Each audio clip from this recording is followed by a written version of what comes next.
ito, baka magulat. Isang ikot pa ata bago bigyan.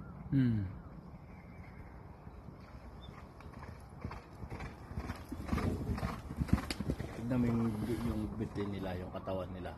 Ikaw gumagalaw ka lahat eh. Buong katawan, bibidyoan niya sana katakapon eh. Yung susunod Jojo eh. Ha? Gumalaw daw ako eh. Bago buong katawan mo, pati paa mo gumagalaw. Gumagalaw ko. Pag kinakayog mo, yung katawan mo gumagalaw, pati paa mo gumaganyan. No? Diba ito, nakabuka ka. Pati ito gumaganon. No? Gumaganon ka. Yung susunod Jojo, yung... Hindi. Gumagalaw, Iba pati yung galaw mo. Iba yung ano mo. Iba yung pagkakaintindi mo. Iba yung galaw mo eh. Sa galaw mo ito yung sinasabi sa'yo.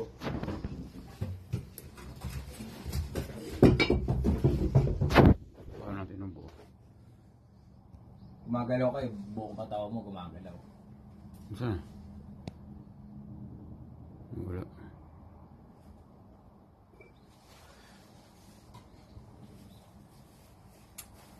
Kaka ng problema lang naman sa akin sa ensayo niyo. Masyado daw ako nakasubsob. Kumbaga, pag sumabasag daw yung kabayo, diretso daw ako. Letter. Yeah.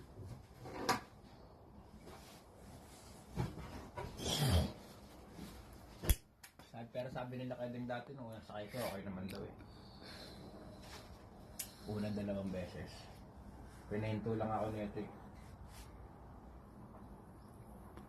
Pero napaganda mo rin. Okay na rin. Ayun na. Ayun na, niluwagan na. Hindi pa. Niluwagan na, ayun o. Doon ang buwelo eh. Dito ang bitaw eh. Saan ka ba? Ay, hindi ka pala nagbibigay. Sabi pala ako nagbigay. Doon ang buwelo, dito bitaw.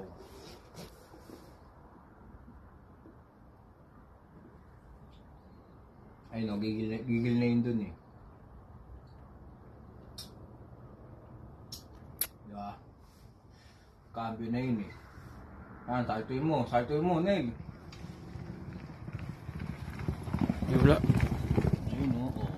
Yan, ganyan ang galaw. Puto na wala. Tignan mo yung binte, o diba, hindi gumagalaw. Naka-straight lang. Sa buong katawan eh.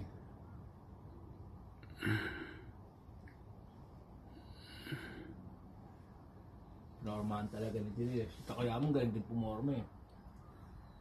Panood ko, nawala sa ibabaw eh. Paano naiwan si another mong gago?